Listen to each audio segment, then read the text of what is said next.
This is pure solvent. इसमें मैंने सिर्फ ब्लैक पार्टिकल शो किया है, ब्लू पार्टिकल शो ही नहीं किया। ये एक तरह से प्योर सब्सटेंस है। दिस इज ब्लैक और डॉट, ब्लैक रिप्रेजेंट करता है सॉल्वेंट को जो कि लिक्विड स्टेट में है, और ब्लू रिप्रेजेंट करता है सॉलिड सॉल्यूट को जो कि सॉलिड स्टेट में है। ठीक है, ये लिक्विड और ये स्टेट कौन सी हो गई? सॉलिड। ठीक है, सॉलिड और लिक्विड, और ये बीच में एक मेम्ब्रेन है जिसमें मैंने पोर्स शो किए हैं। This membrane is called a semi permeable membrane. Membrane एक लिविंग सरफेस, हम 4 कैटेगरी में डिवाइड करते हैं मेम्ब्रेन को। पहली मेम्ब्रेन वो जो इम्परमिएबल है, दूसरी membrane permeable, third one semi permeable, and fourth is selectively permeable.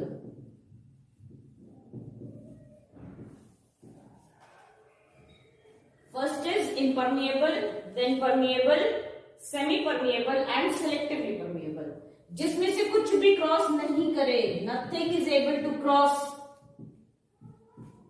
that is impermeable. Only everything can cross, कुछ भी आ रहा है, कुछ भी जा रहा है, क्रॉस करके आराम से जा रहा है, everything crosses. Semi permeable, liquid और बहुत ही माइनर पार्टिकल, बहुत छोटे पार्टिकल को हम ट्रू पार्टिकल कहते हैं। Liquid and true particle, few true particles can move, जैसे नमक थोड़ा बहुत चला जाएगा, थोड़ा बहुत ज्यादा नहीं। Selective, this is the identification of living membrane, जो सेलेक्टेड चीजों को जाने दे और बाकी चीजों को ना जाने दे। सिलेक्टेड चीजें क्रॉस कर सकती हैं, बाकी चीजें क्रॉस नहीं कर सकती। जिसकी रिक्वायरमेंट है वो सेल के अंदर आ जाएगा, जिसकी रिक्वायरमेंट नहीं है वो सेल के बाहर चला जाएगा। ठीक है, हाँ, ये सेमी परमिएबल मेम्ब्रेन है, मतलब इसमें से क्या क्रॉस कर सकता है? लिक्विड। जब भी कभी कहीं कोई चीज हाई क्वांटिटी में है, जैसे धुआं कहीं उठ रहा है, ये हाई कॉन्सेंट्रेशन में है, कोई भी चीज जहां ज्यादा है से धीरे धीरे वहां मूव कर जाती है जहां पर उसकी क्वांटिटी कम होती है। हाई कॉन्सेंट्रेटेड एरिया से कोई भी चीज कौन सी जगह पर चली जाती है? लो कॉन्सेंट्रेटेड एरिया, जहां पर उसकी क्वांटिटी कम है। बहुत ज्यादा से कहां चली जाती है? जहां क्वांटिटी कम हो।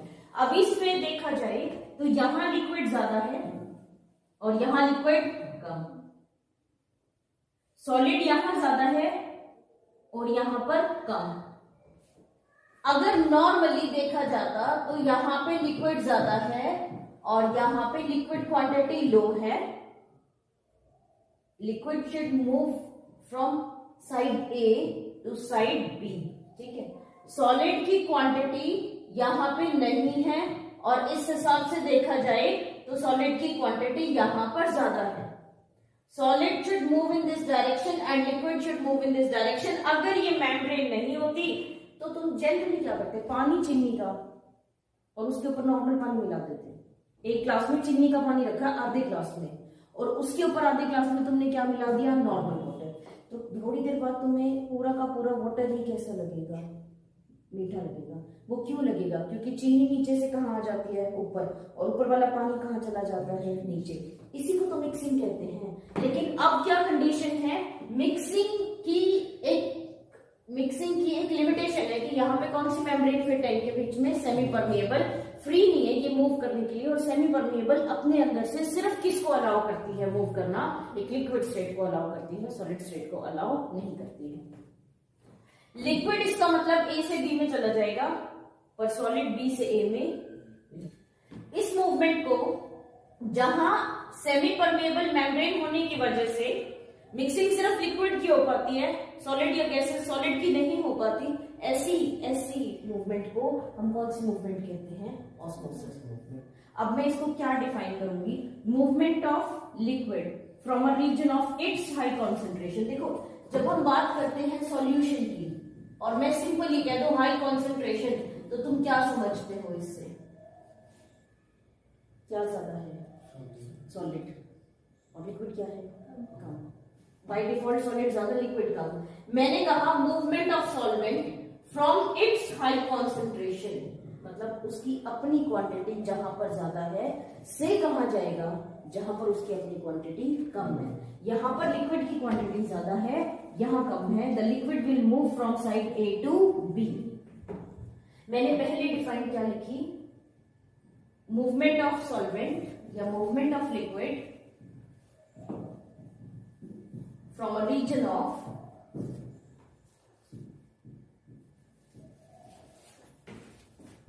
its high concentration to a region of its low concentration। और ऐसा कब होगा? जब लिक्विड ही मूव कर पाए अक्रॉस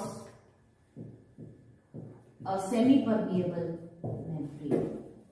अच्छा, इसकी सेकेंड डिफाइन अगर मैं ये लिखती हूं, movement of solvent from low concentrated solution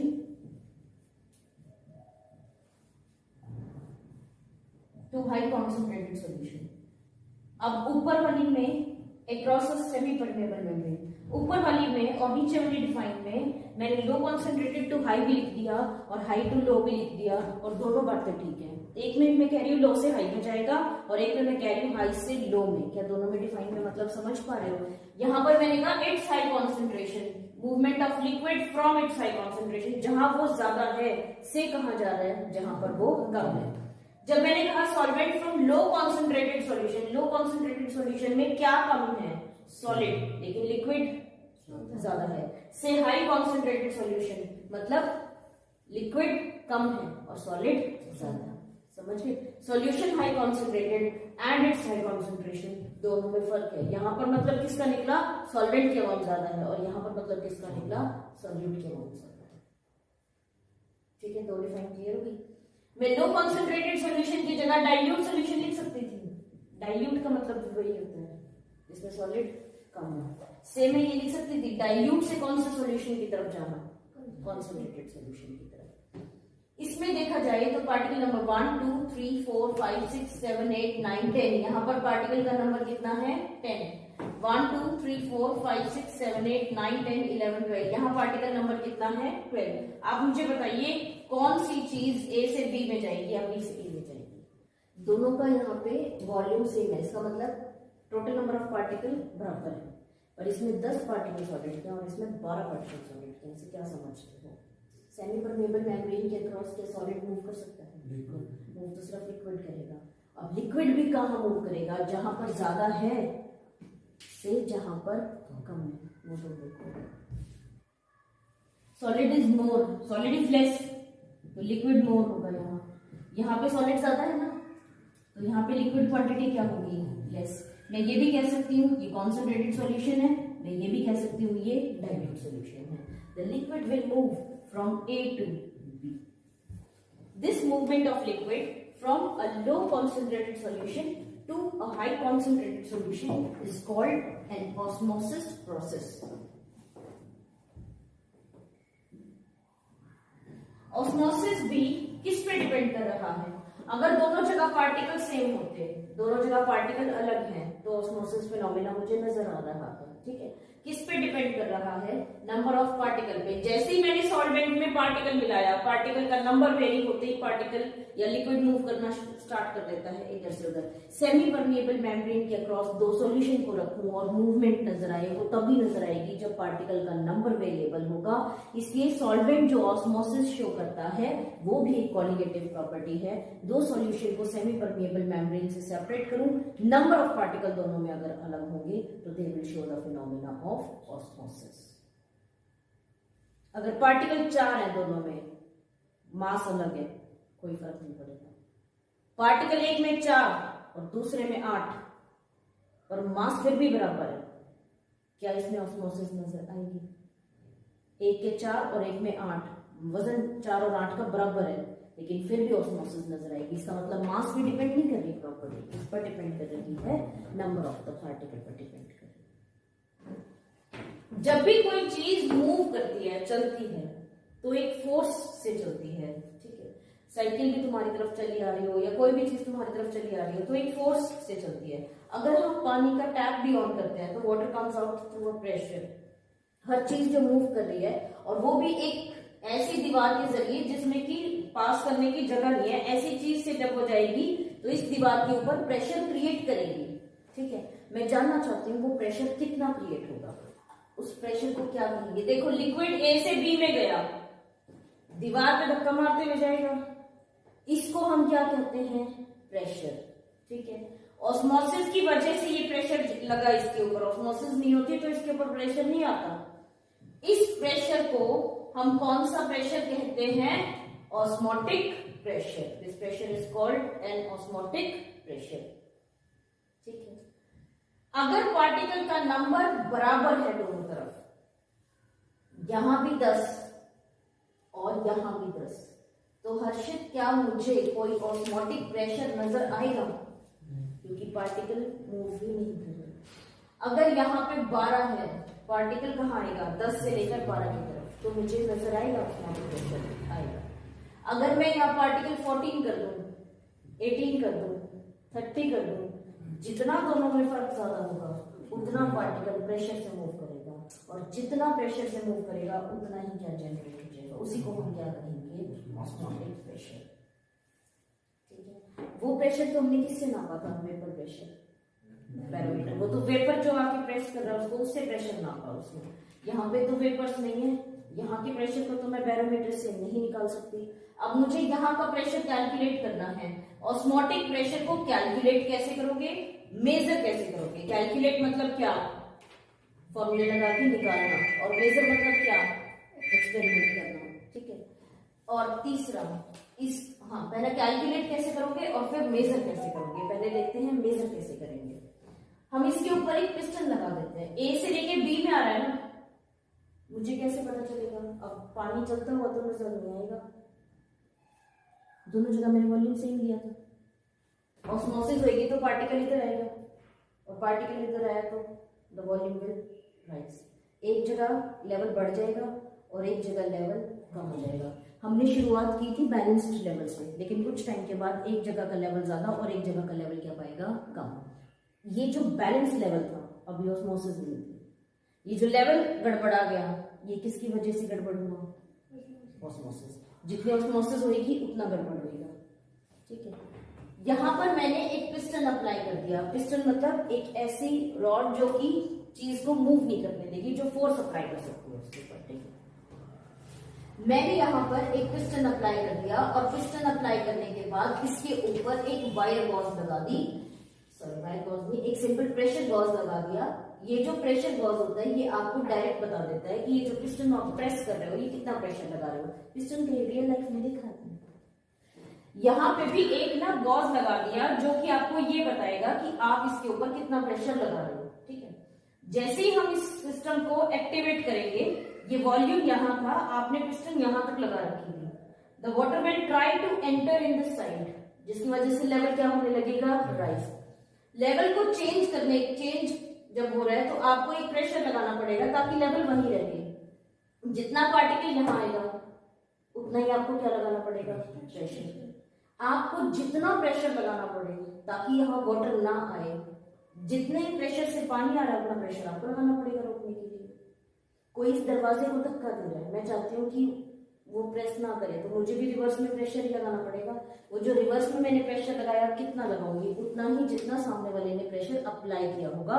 इस प्रेशर को जो मुझे लगाना पड़ा वो एक्चुअली कौन सा प्रेशर था, जिस प्रेशर से लिक्विड इस साइड से इस साइड आ रहा है, तो इसको हम क्या कह देते हैं, osmotic pressure. The pressure that should be applied on the solution to prevent the entry of liquid, ठीक है। इसमें एक वर्ड और ऐड कराऊंगी, अभी पहले समझेंगे इसको। चलो मान लो मैंने वो प्रेशर लगाया जिससे वॉल्यूम यहीं तक रही, मैं ऐसा भी कर सकती थी, प्रेशर ज्यादा लगा देती, ठीक है। यहां पे मानो सॉलिड नहीं है, प्योर ये सॉलिड ना हो तो क्या हो जाएगा? प्योर। ठीक है, ये बताओ, ये है प्योर और ये है सोल्यूशन। मैंने यहाँ प्रेशर लगा रखा था कि लिक्विड ना आए यहाँ पे, और मेरे को पता चल गया लिक्विड किस प्रेशर से इधर आना चाह रहा है, मेरे को अपने प्रेशर से रोकना पड़ा, तो लिक्विड का प्रेशर पता चल गया। ठीक है, बच्चों को जो कहा जाए वो तो करते नहीं है, इनको ये कहा जाए इससे ज्यादा प्रेशर नहीं लगना चाहिए, तो दिमाग में ये बैठ जाता है, लगा के देख क्या होगा। तुमने ज्यादा प्रेशर लगा दिया तो क्या होगा? The liquid will start to move from B to, reverse हो जाएगी। होना कहाँ था? ए से बी में, होगा हो गया बी से ए में, ऑस्मोसिस का उल्टा हो गया। This phenomena is called the reverse of osmosis. कहीं देखा है तुमने ऐसा? R stands for reverse, O stands for osmosis. RO is a technique, is a water purifier दो तरह के आते हैं, एक वो रेडिएशन और केमिकल देके जो पानी को प्योरीफाई करे, उसका जो एक फिल्टर वाला भी सिस्टम आता है, एक तो वो होता है, एक मशीन वाला भी आता है ऐसा कि जो फिल्टर से क्लीन करे प्रॉपर पानी को, जगह जगह रेडिएशन केमिकल देके वो प्रॉपर क्लीन करता है। एक होता है जो अब चलता है रिवर्स, एक आपने केंट प्योरीफायर सुना है जो आता है जिसमें केमिकल्स और रेडिएशंस के थ्रू पानी को साफ करते हैं। एक आती है आरओ टेक्नोलॉजी जिसमें रिवर्स ऑस्मोसिस का फिनोमिना लगाकर पानी को प्योरीफाई किया जाता है।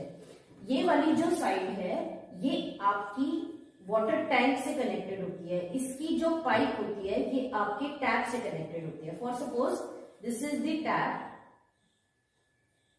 From where it gets connected. इसको पानी कहां से मिल रहा होता है? जो पानी टैप में आना था वो टैप में आने के बजाय किस में इनलेट दे देते हैं उसका? इस सिस्टम में। ठीक है, एक जगह पानी कैसा भरा होता है? साफ, और एक जगह पानी कैसा होता है? गंदा। आपके घर के नल से कनेक्ट कर रखा होता है और एक नल इसमें लगा होता है। ठीक है, उस नल से पानी इसके अंदर गया, वो पानी गंदा था, मतलब पानी और उसके अंदर क्या था? मिट्टी। ठीक है, फिर इसको जब ऑन होता है, जब मशीन आवाज करती है तो एक पिस्टन या एक प्रेशर लगाया जाता है, जो सिलेंडर लगे होते हैं 2-3, वहां पे एक तरह का प्रेशर लगाया जाता है इस सिस्टम के ऊपर, और दूसरा सिस्टम का वाटर किससे सेपरेटेड होता है? इसमें सेमी परमेएबल मेम्ब्रेन। ठीक है, जैसे ही वो प्रेशर लगाते हैं यहां से सिर्फ क्या जाता है? Water pure. ठीक है, उसके लिए यहाँ पे इन्होंने अपना टैप दे रखा होता है, आप यहाँ से इसको रिलीज कर देते हैं, तो यहाँ से जो पानी आता है वो कैसा आता है? प्योर। आपने कभी सुना है वो वर्ड यूज करते हैं कि वाटर टीडीएस इज 80? जब वो मेंटेनेंस करके जाते हैं, मेंटेनेंस में क्या होता है? धीरे धीरे यहाँ मिट्टी इकट्ठी हो जाएगी, पानी जाता रहेगा, एक बार ऐसा होता है कि वहां पानी भरना ही बंद हो जाता है। ठीक है, ऐसा क्यों होगा? जब ये मिट्टी यहां तक भर जाएगी, कितना ही प्रेशर लगा लेंगे, जब है ही सारी मिट्टी इसके अंदर, तो यहाँ पानी धीरे धीरे कम हो जाएगा, और जब मिट्टी बिल्कुल भर चुकी होगी, पानी आ ही नहीं रहा, तो क्या इसके प्रेशर लगाने से कुछ होगा? कुछ भी नहीं। TDS 80 वो जब मेंटेनेंस करके जाते हैं तो एक टेस्टर लेके आते हैं अपने साथ, और आपको ऐसे बोलते हैं कि जो पानी आ रहा है उसका TDS 80 है, अगर चेंज करना है तो बता दो। कभी सुनिए ये नहीं? इसका मतलब होता है टोटल डिसॉल्व्ड सॉल्ट। बिस्लेरी के वाटर के ऊपर लिखा होता है मिनरल वाटर। मिनरल वाटर क्यों? क्या वही पानी मिनरल देगा आपको? प्योर वाटर भी तो दे सकते थे। मिनरल वाटर का मतलब होता है इस पानी के अंदर मिनरल स्पेसिफिकली ऐड किए गए हैं। क्यों ऐड किए गए हैं? देखो, कुछ चीजें, कुछ न्यूट्रिएंट हमें पानी के जरिए मिलती है। फ्लोराइड तो हमें मिलता ही पानी के जरिए, क्लोराइड हमारी बॉडी को पानी के जरिए मिलता है। अमेरिका जैसी कंट्री में जहाँ वाटर की प्रॉब्लम होती है, पानी वहाँ ऐसे अवेलेबल नहीं होता जैसे हमारे पास अवेलेबल होता है। वहाँ हम वाटर बॉटल्स परचेज करते हैं, तो जब परचेज करते हैं, जब हमें कहीं जाना हो और वाटर अवेलेबिलिटी नहीं होती तो हम उसको परचेज कर लेते हैं। उनके वहाँ तो यूज ही वही पानी होता है, नॉर्मल टैप वाटर पे वो सर्वाइव भी नहीं कर सकते, वाटर प्योरीफायर की जरूरत ही नहीं है, वो पानी ही कौन सा परचेज करते हैं? Bisleri water. जब स्टार्टिंग में ये टेक्नोलॉजी आई, आरओ टेक्निक भी इसीलिए लाए थे। स्टार्टिंग में जब ये टेक्नोलॉजी आई जो पानी को बिल्कुल साफ करके देगी, कुछ भी नहीं होगा उसके अंदर, रेडिएशन से, केमिकल से, उस पानी के अंदर न्यूट्रिएंट्स नहीं थे। जिस पानी में न्यूट्रिएंट नहीं मिलेंगे वो धीरे धीरे 1-2 साल के बाद टीथ डैमेज होने स्टार्ट हो गए, क्योंकि फ्लोराइड और क्लोराइड कहाँ से मिल रहा था? वाटर। अब पानी मिलना बंद हो गया तो टीथ डैमेज होने स्टार्ट हो गए। जब चेक किया तो पता चला पानी में ही डेफिशिएंसी थी। फिर इन्होंने जो केमिकल हमें पानी के जरिए ही मिलना था, फ्लोराइड और क्लोराइड, वो पानी में ऐड किया और फिर उस वाटर को सप्लाई किया। तभी वाटर के साथ वर्ड क्या लिखा होता है, कि मिनरल इसमें ऐड कर रखे होते हैं अलग से। हम जो नॉर्मल कैंट का जो प्योरीफायर आता है, जो ऐसे कह देते हैं कि ये वाला प्योरीफायर है और ये बिल्कुल क्लीन करता है, उस वाटर प्योरीफायर में भी लास्ट स्टेज पर मिनरल ऐड किए जाते हैं। इनकेस मिनरल ऐड नहीं होते तो वो बॉडी में डेफिशिएंसी डिजीज कॉज करता है। आरओ टेक्नोलॉजी की बेनिफिट क्या है, मैंने अभी आपको कहा सेमी परमेबल के थ्रू कुछ सॉल्यूट क्रॉस कर सकता है, ठीक है। अब ये प्रेशर इस तरह से एडजस्ट किया जाता है, अगर थोड़ा ज्यादा हुआ तो लिक्विड के साथ सॉलिड भी चला जाएगा, और कम हुआ तो सिर्फ क्या जाएगा, लिक्विड। वो पानी में चेक करते हैं सॉल्ट कितना है, ठीक है। नॉर्मल होना चाहिए 200। जब ये 150 प्लस होता है तो हमारी बॉडी को हर चीजें प्रोवाइड करता है, ठीक है। अब वो पानी को टेस्ट करते हैं, 80 TDS बताते हैं, आप कहते हैं नहीं इतना भी नहीं होना चाहिए, तो फिर वो प्रेशर को और थोड़ा सा कम कर देते हैं ताकि सिर्फ क्या जा सके, लिक्विड, क्या ना जा सके, सॉलिड, और कम हो जाएगा। लेकिन वो कहते हैं 50-40 के बिलो नहीं कर सकते, कुछ तो सॉलिड फिर भी पानी के साथ चला जाता है, ठीक है। आप कहते हो नहीं बढ़ा दो, तो क्या करेंगे, सॉलिड ज्यादा आना चाहिए था, प्रेशर बढ़ा देंगे तो पानी के साथ साथ क्या भी आना स्टार्ट हो जाएगा, थोड़ा बहुत सॉलिड। ये होता है TDS, जो नॉर्मल लेवल 150 होना चाहिए, बट 100 बियॉन्ड रेयरली यूज करता है, इसका रियल लेवल 150, ठीक है। समझ आ गया रिवर्स ऑस्मोसिस टेक्निक। तो अगर मैं ऑस्मोटिक प्रेशर को डिफाइन करूं, प्रेशर की तो कोई लिमिट ही नहीं है, मैं प्रेशर लगाना शुरू करूं कितना ही लगाती चली जाऊंगी। ऑस्मोसिस रोकने के लिए शुरू किया था, रिवर्स ऑस्मोसिस हो जाएगा। कहां मैं ये सोच रही थी पानी इस साइड ना आए, और कहां ऐसा भी हो सकता है कि पानी इस साइड से कहां चला जाएगा, उस साइड। तो प्रेशर का तो कोई लिमिट ही नहीं है, यहाँ कुछ लग जाए, लेकिन इससे प्रोसेस बदल जाएगा। मेरे को सिर्फ ये नापना है कि ये कितने प्रेशर से आ रहा है, तो सिर्फ उतना प्रेशर लगाऊंगी जिसमें वॉल्यूम यहां तक रहे, और मैं चाहती हूँ यहां से सॉल्वेंट में चला जाए, तो फिर मुझे क्या लगाना पड़ेगा, एक्सेस प्रेशर। ऑस्मोटिक प्रेशर के साथ हमने एक वर्ड लगाते हैं, कम से कम प्रेशर जो लगाएं ताकि वाटर इसमें एंटर ना करे या लिक्विड एंटर ना करे, उसको कहा जाता है osmotic pressure. To just prevent the entry of liquid. Just prevent का मतलब क्या, सिर्फ किसको प्रिवेंट करेगा, लिक्विड की एंट्री को। लिक्विड रिलीज करना स्टार्ट करेगा, उसको क्या कहेंगे, ऑस्मोटिक प्रेशर। ये टर्म समझ आ गई। This is a living cell and this is salt, pure salt. Salt मतलब कौन सी स्टेट हो गई, सॉलिड। जब एक सेल है लिविंग सेल के अंदर 70% वाटर है, ठीक है, इसके ऊपर ऐड कर रखा है सॉल्ट बहुत सारा। जब 70% वाटर और ये सॉल्ट, नमक जहां भी होगा ना पानी को खींच लेगा। ये सेलेक्टिवली परमिएबल मेम्ब्रेन थी जब तक ये पेड़ से जुड़ा था, लिविंग था, अब ये डेड है। The semi-permeable membrane changes into selectively permeable membrane changes into semi-permeable, मतलब इसके क्रॉस अब क्या जा सकता है, लिक्विड, सॉलिड मूव नहीं कर सकता। पानी यहां ज्यादा है और बाहर कम है। अगर जो मीडियम है जहां पे हमने सेल रखी है वो कॉन्सेंट्रेटेड मीडियम है, कॉन्सेंट्रेटेड मतलब salt quantity is high, it is called hypertonic medium. अगर हाइपरटोनिक मीडियम में सेल रखी हो, the water will move out of the cell by the phenomena called exosmosis. पानी अगर लिविंग सेल से बाहर जा रहा है उसको कहते हैं एक्सोऑस्मोसिस। और ऐसा कब होता है, जब सेल के ऊपर क्या रख रखा होता है, सॉल्ट। खीरे पे जब आप नमक डालते हो या खीरा कभी कट करते हो तो खीरा बहुत डायमेंशन या फ्लफी होता है खीरा, ठीक है। नमक डालते टाइम उसके ऊपर पानी आपको कहीं नजर नहीं आता, लेकिन जब तक सैलेड खत्म होती है आपको उस प्लेट में पानी बहता हुआ नजर आ जाता है। और लास्ट खीरे की कभी स्लाइस देखना, वो इतनी पतली स्लाइस होती है जो शायद इतनी कटी नहीं होगी, वो थी तो बहुत मोटी पर अब पतली नजर क्यों आ रही है, क्योंकि उसके अंदर का सारा लिक्विड रिलीज हो गया। सैलेड प्लेट की लास्ट कुकुम्बर स्लाइस हमेशा बहुत पतली होती है क्योंकि उसके अंदर से वाटर क्या हो चुका होता है, रिमूव। किसी भी सेल पे नमक डाल दोगे the cell will lose water. पानी हमेशा वहां मूव कर जाता है जहां पर नमक होगा। दूसरा, जब हम टीथ को सॉल्ट से क्लीन करते हैं, नमक लगाते हैं, टीथ के ऊपर बैक्टीरिया होता है जो कि टीथ को डैमेज कर सकता है। बैक्टीरिया को भी सर्वाइव करने के लिए कितना वाटर चाहिए होता है? 70%। जब आप उस पर सॉल्ट लगा देते हो, टीथ में तो सेल है ही नहीं, टीथ तो केमिकल है प्रॉपर, कोई सेल नहीं होती उसके अंदर। अब जब आप उसके ऊपर नमक लगाओगे तो the bacterial cell will lose water, और जब वो पानी लूज करेगा तो डेड हो जाएगा, क्योंकि पानी अगर 50% से कम किसी में हो जाए तो उसकी क्या हो जाएगी? डेड। अच्छा, हम गार्गल करते हैं जब सॉल्ट वाटर से, गार्गल करते टाइम सॉल्ट वाटर से कभी भी गला खराब होता है तो डॉक्टर कहता है कि गार्गल करो 3 टाइम। मोस्ट एफिशिएंट तरीका है बैक्टीरिया को किल करने का। और फिर वो गार्गल का पानी हम हमेशा बाहर फेंकते हैं, कभी भी हम उसको कंज्यूम नहीं करते, उसको हमेशा बाहर फेंकना होता है। 3 चीजें, पानी गर्म होना चाहिए, पानी में नमक होना चाहिए, और उसको कंज्यूम नहीं करना। You should have to spit it out. ऐसा क्यों करना चाहिए?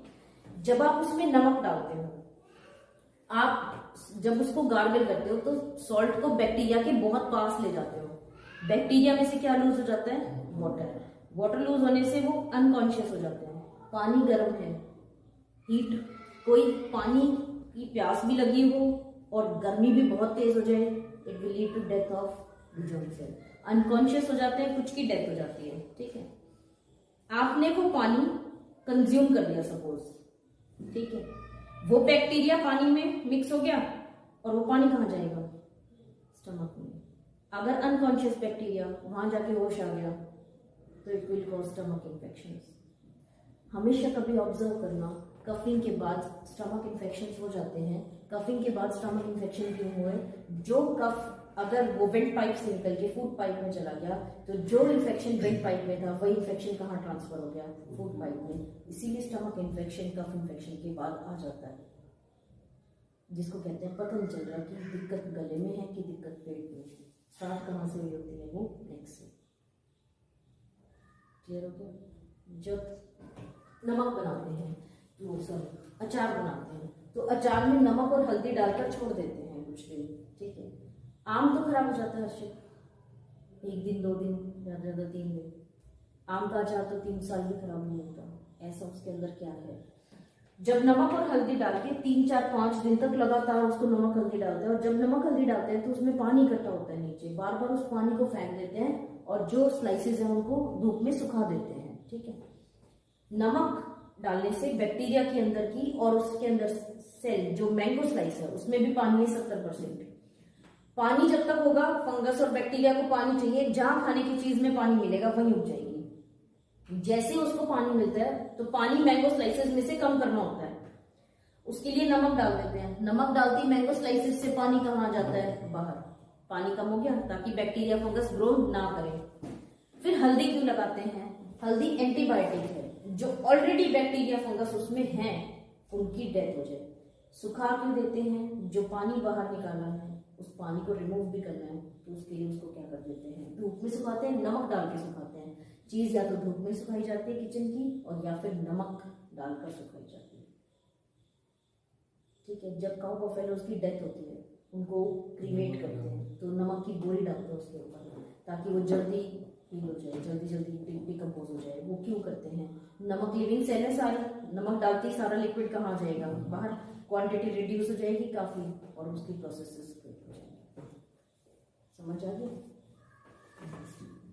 इसमें ये है आपकी किशमिश, सपोज रेजिन, ड्राई सेल लेंगे, इसमें तो है ही सिर्फ सॉल्यूट, पानी है ही नहीं इसके अंदर, और बाहर क्या है?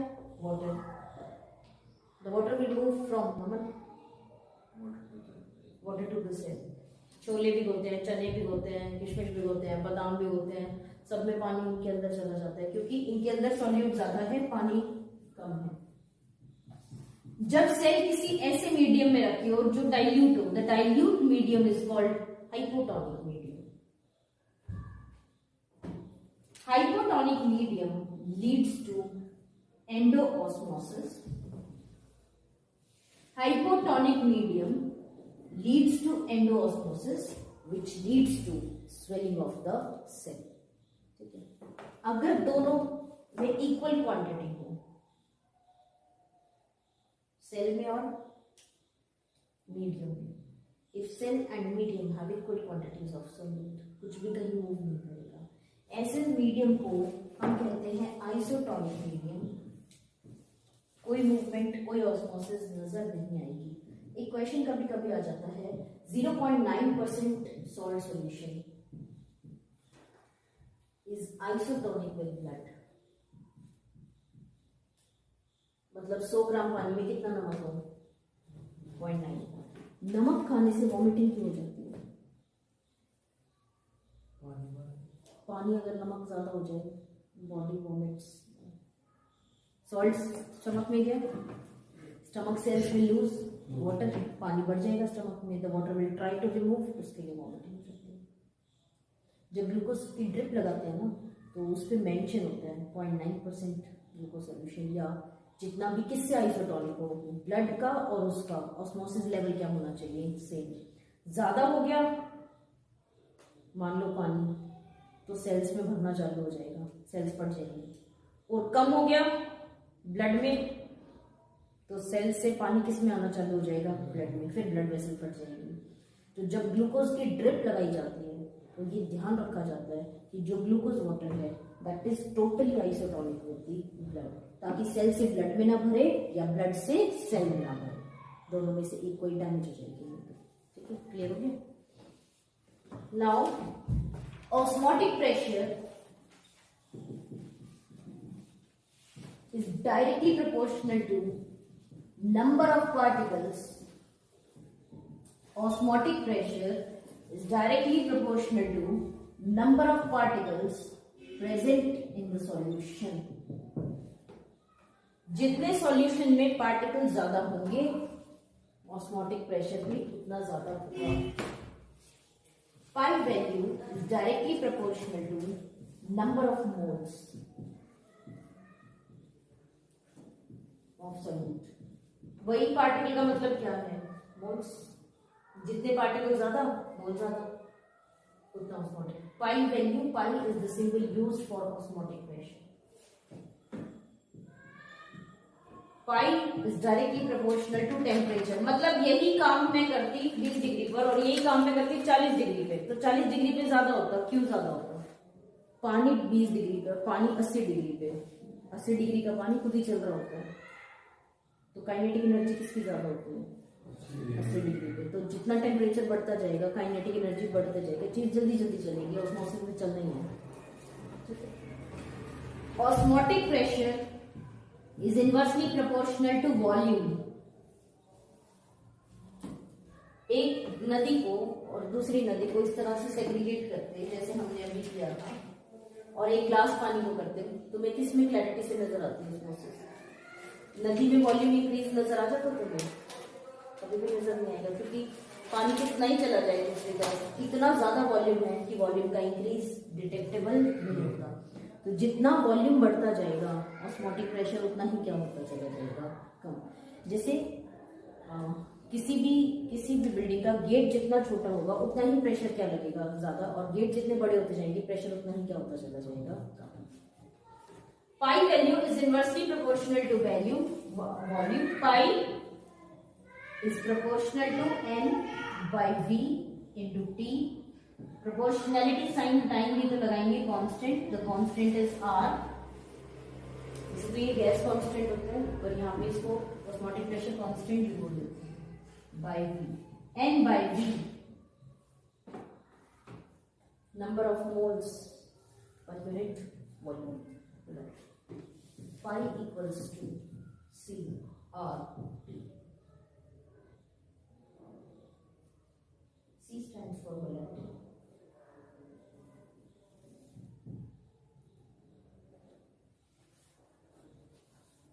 R gas constant, T temperature. R की वैल्यू कितनी? 0.0821, 0.0831, 8.314। इसको कब यूज करना है? ये तो केल्विन में ही होगा, ये मोल पर लीटर ही होता है। अगर पाई एटमॉस्फेयर में है तो ये, अगर पाई वैल्यू बार्स में है तो ये। वैसे देखा जाए तो ज्यादा फर्क नहीं है दोनों में, 0.08 के भी जोड़ सकते हैं। और अगर मान लो ये पास्कल में यूज कर रखा है ना पाई, तो फिर वैल्यू कितनी यूज करते हैं हम 8 पॉइंट। अगर हम एक वोलेटाइल कंपोनेंट में एक नॉन वोलेटाइल मिक्स करते हैं तो नॉन वोलेटाइल सरफेस पे आ जाता है, इससे क्या होगा सावन, वेपर बनने का मजा। जब वेपर का प्रेशर 1 एटमॉस्फेयर के बराबर होएगा, बॉइल ये तभी करेगा, और वेपर एक्चुअल हो गया कम, तो अब इस प्रेशर के बराबर करने के लिए मुझे क्या करना पड़ेगा, हीट ज्यादा करना पड़ेगा। जब हीट ज्यादा करूंगी तो दोनों प्रेशर क्या हो जाएंगे, इक्वल, तो बॉइलिंग पॉइंट इस रीजन से बढ़ता है। ठीक है, इसका ग्राफ कैसे एक्सप्लेन करोगे, यहाँ पर प्लॉट करोगे प्रेशर और यहाँ पर प्लॉट करेंगे टेम्परेचर। अब ये जैसे टेम्परेचर, सपोज यहाँ कंडीशन है, जैसे जैसे टेम्परेचर बढ़ाऊंगी प्रेशर क्या होता जाएगा, इंक्रीज। एक स्टेज आएगी जहाँ प्रेशर किसके बराबर हो जाएगा, 1 एटमॉस्फेयर, जहाँ पे ऐसा हो जाएगा सावंती वहां बॉइल हो जाएगा। This pressure is boiling point of pure solvent. इसी टेम्परेचर पे मैं सॉल्यूशन बनाती हूँ तो उसका वेपर प्रेशर इससे क्या होगा, नीचे से स्टार्ट होगा। टेम्परेचर तो यही है पर प्रेशर कम है, फिर बढ़ाती जाऊंगी बढ़ाती जाऊंगी बढ़ाती जाऊंगी, जहां ये 1 एटमॉस्फेयर होगा वहां बॉइल होगा। इनकी गैप को क्या करेंगे, elevation in boiling point, delta T B proportional to molality, सीधा भी लिख सकते हैं। और मोलालिटी के लिए प्रोपोर्शनैलिटी हटाऊंगी तो क्या लगाऊंगी, केवी इनटू। जो डेरिवेशन कराई थी वो ये समझाने के लिए कराई थी कि केवी की वैल्यू सॉल्वेंट पर क्यों डिपेंड करती है, सॉल्यूट पर क्यों नहीं करती, क्योंकि सॉल्वेंट के मोलर मास को यहाँ पे मल्टीप्लाई करते हैं।